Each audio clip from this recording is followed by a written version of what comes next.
Assalamualaikum warahmatullahi wabarakatuh. Kami dari kelompok 7 yang beranggotakan Asamaluddin, Alwi Gibran Wijaya, Gita Ataina, dan yang terakhir ada Dava Kenes Amanda Putra.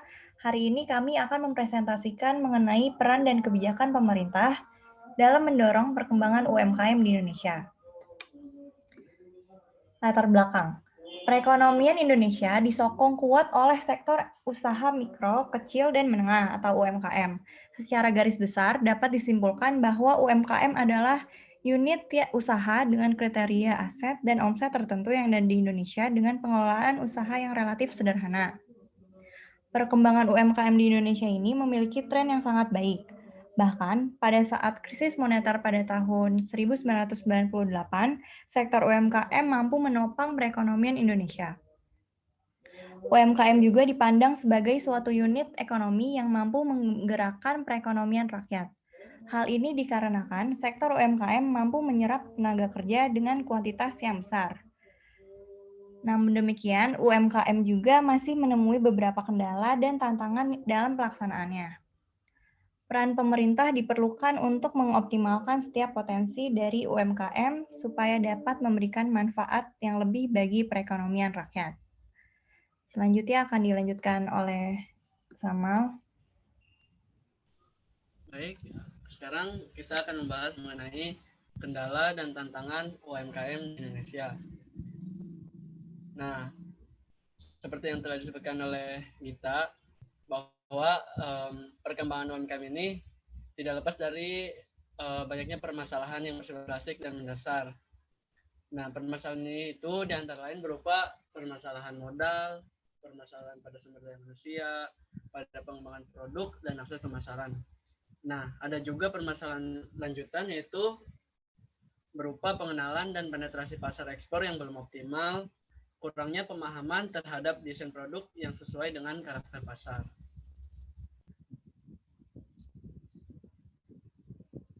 Nah, seperti yang kita lihat, ini lebih rincinya mengenai permasalahan yang dihadapi UMKM Indonesia, yaitu permasalahan pada modal. Nah, permasalahan pada modal ini kurangnya permodalan pada UMKM karena pada umumnya UMKM ini merupakan usaha perorangan atau perusahaan yang sifatnya tertutup yang mengandalkan pada modal hanya dari si pemilik yang jumlahnya itu sangat terbatas.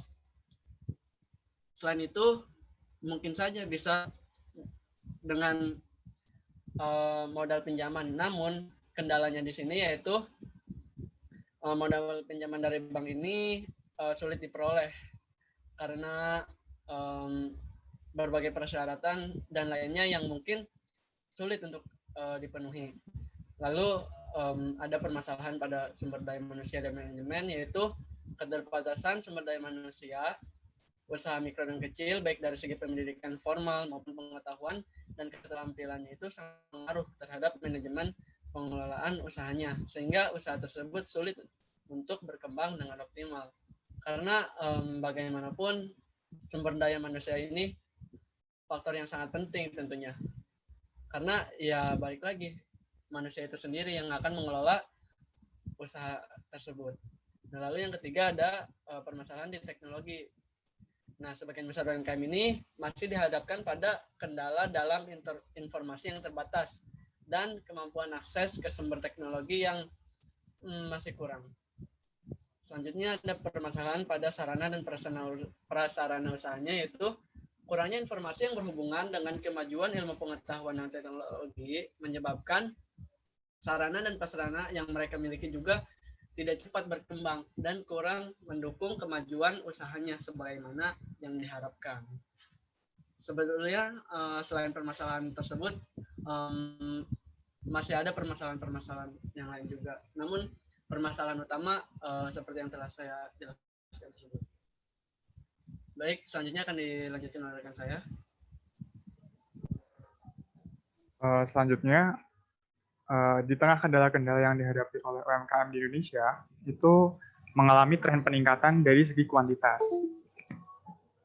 Berdasarkan data BPS, pada tahun 2013, jumlah UMKM sebanyak 57.895.721 UMKM.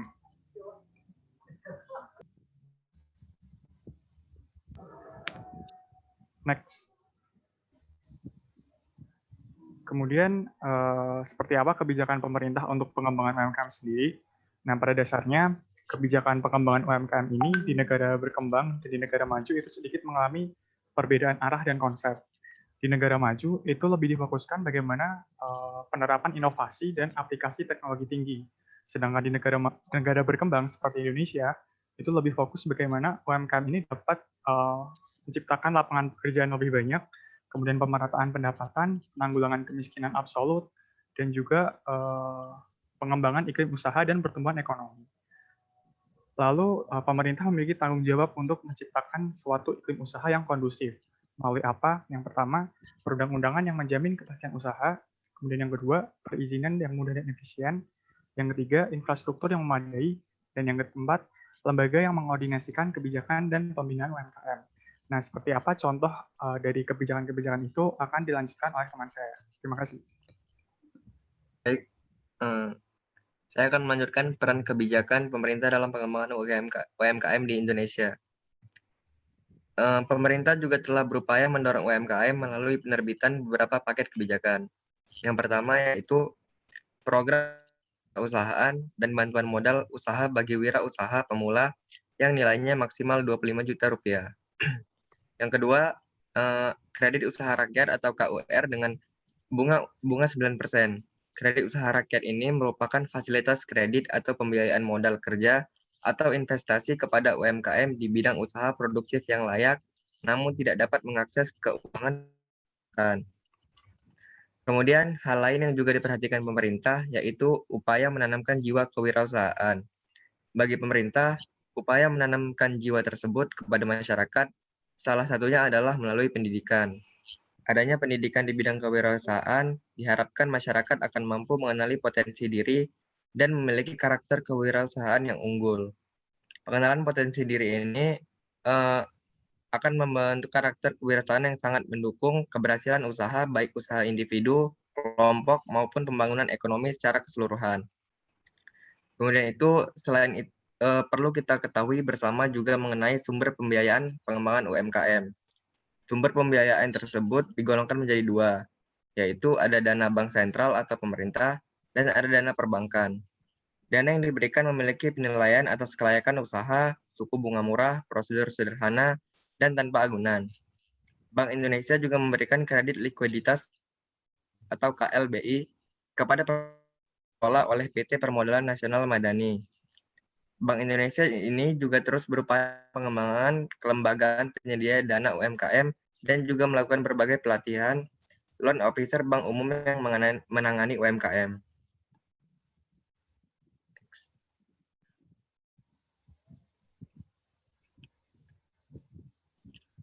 Kemudian kesimpulan dari materi ini yaitu masih banyak kendala serta permasalahan UMKM di Indonesia, namun permasalahan tersebut sudah diimbangi oleh banyaknya bantuan dan kerjasama dari pemerintah sehingga sedikit demi sedikit permasalahan tersebut mulai teratasi. Tidak hanya bantuan keuangan yang dibutuhkan oleh UMKM, tetapi juga bantuan teknis pengembangan sumber daya manusia. Hal ini dilakukan karena UMKM merupakan sarana mengentaskan masyarakat dari jurang kemiskinan, sarana untuk merantaukan tingkat perekonomian rakyat kecil, dan juga memberikan pemasukan devisa bagi negara. Baik, sekian dari saya dan teman-teman saya. Mohon maaf bila ada kesalahan kata. Wassalamualaikum warahmatullahi wabarakatuh.